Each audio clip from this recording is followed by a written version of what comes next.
question number 1 চিটো চাবা সকলো কাউৰী হৈ ক'লা এই বচনটো তুমি কোনটো প্ৰকাৰৰ আগমনৰ সহায়ত প্ৰতিষ্ঠা কৰিব পাৰা এনসাৰটো হ'ব অবৈজ্ঞানিক আগমন কাৰণ অবৈজ্ঞানিক আগমনৰ এটা উদাহৰণ হৈছে সকলো কাউৰী হৈ ক'লা অবাধিত অভিজ্ঞতাৰ ওপৰত নিৰ্ভৰ কৰি পেলাই আমি এনেকুৱা ধৰণৰ এটা সিদ্ধান্তত উপস্থিত হওঁ গতিকে 1 নম্বৰ কাৰণে যেহেতু কোনটো প্ৰকাৰ বুলি সুধিছে অবৈজ্ঞানিক আগমন লিখি দিলে হৈ গ'ল all crows are black which type of induction would you use to establish disproportion unscientific induction answer to hobo unscientific induction ot uncontradicted experience oporot base kori pela enikwa dhoroner conclusion uliwa hoy all crows are black number d পরিমাণগত দিশৰ পৰা কোনো ঘটনাৰ কাৰণ কাৰ্যৰ সমতুল্য নে হয় বুলি লিখিব লাগিব কাৰণ আমি কাৰ্বহাইড্ৰেটৰ মতে পাইছিলো কাৰণৰ দুটা দিশ পাইছিলো এটা হৈছে গুণগত এটা হৈছে পৰিমাণগত আৰু পৰিমাণগত দিশৰ পৰা কাৰণ কাৰ্যৰ সমতুল্য হয় সমান হয় কাৰণৰ পৰা কাৰ্য এটা প্ৰডিউস হ'ব পাৰে ফৰ্মটো চেঞ্জ হ'ব পাৰে আকাৰটো সলনি হ'ব পাৰে কিন্তু তাৰ যোনটো কোৱান্টিটি পৰিমাণটো একেই থাকে সমান থাকে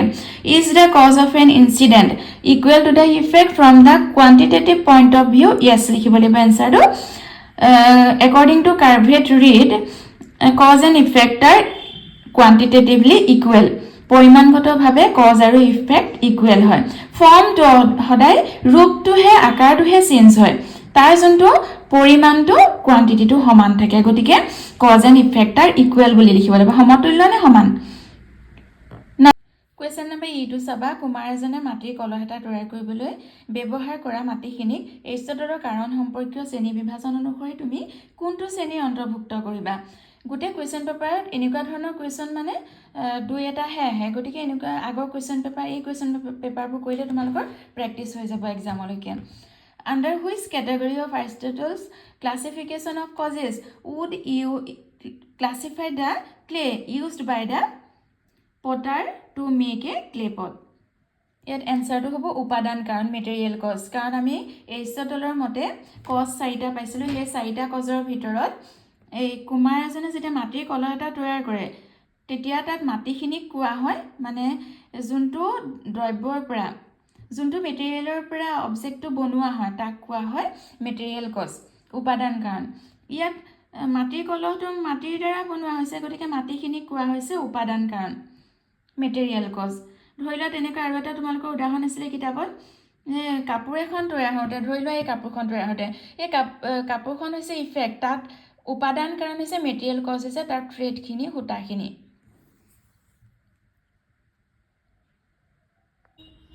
মই তোমালোকক আছামিজ মিডিয়ামৰ নোটবোৰ আজি দি দিছোঁ যদি ইংলিছ মিডিয়ামৰ নোট লাগে তোমালোকে মোক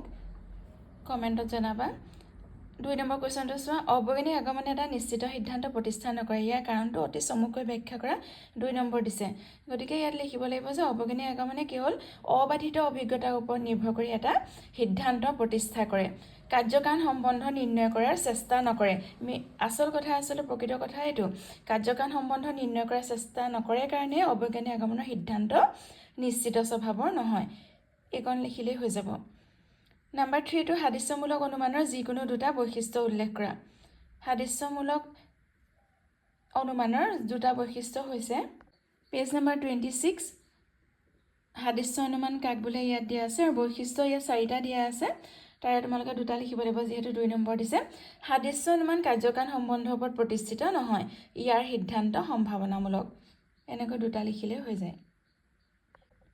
4 নম্বৰ কুৱেশ্যনটো আগমনৰ বস্তুগত সত্যতা প্ৰতিষ্ঠা কৰিবৰ বাবে পৰ্যবেক্ষণ নিৰ্ভুল হোৱাটো প্ৰয়োজনীয় নিৰ্ভুল পৰ্যবেক্ষণৰ বাবে তুমি মানি চলিবলগীয়া যিকোনো দুটা চৰ্ত চমুকৈ ব্যাখ্যা কৰা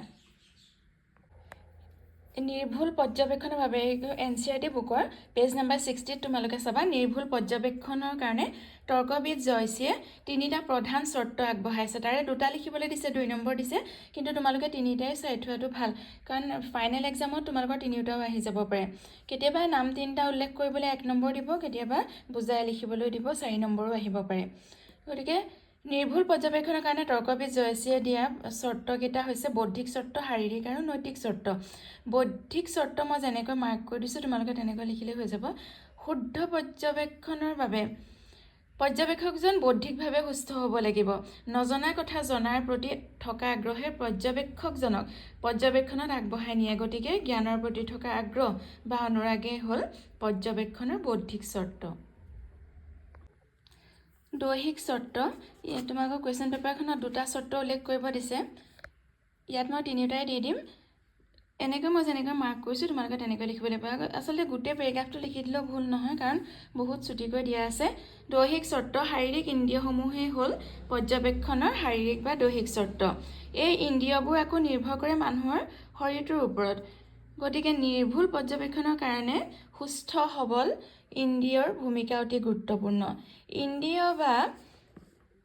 শৰীৰ সুস্থ থাকিলেহে আমাৰ পৰ্যবেক্ষণো শুদ্ধ হ'ব সেয়েহে শুদ্ধ পৰ্যবেক্ষণৰ বাবে সুস্থ সবল ইন্দ্ৰিয় আৰু শৰীৰেই হৈছে শাৰীৰিক বা দৈহিক চৰ্ত পেজ নম্বৰ 60ত আছে NCERT বুক তোমালোকে যদি 4 নম্বৰ আহে গোটেই পেৰেগ্ৰাফটো ধুনীয়াকৈ লিখিবা কিন্তু চুটিকৈ লিখিবলৈ মই চিন্তি দিছোঁ নৈতিক চৰ্ত নিৰপেক্ষতাক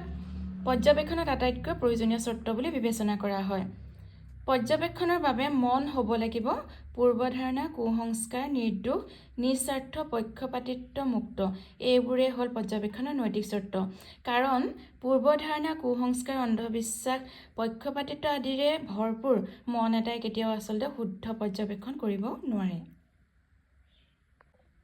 কুৱেশ্যন নম্বৰ 5 সাদৃশ্যানুমানৰ সিদ্ধান্ত সম্ভাৱনামূলক সাদৃশ্যানুমানৰ সিদ্ধান্তৰ সম্ভাৱনাৰ পৰিমাণ প্ৰায় শূন্যৰ পৰা নিশ্চিতলৈ বিস্তৃত এই সম্ভাৱনাৰ পৰিমাণ নিৰ্ণয় কৰিবলৈ তুমি নিৰ্ভৰ কৰিবলগীয়া যিকোনো দুটা চৰ্ত উদাহৰণসহ ব্যাখ্যা কৰা সাদৃশ্যানুমানৰ সিদ্ধান্তৰ মূল্য এইটো মই তোমালোকক এনচাৰটো দি থোৱা আছে লেছনটো বুজাওঁতে ফাৰ্ষ্ট লেছনটো বুজাওঁতে কুৱেশ্যন বেংকৰ কুৱেশ্যন এনচাৰবিলাক চব দি থোৱা আছে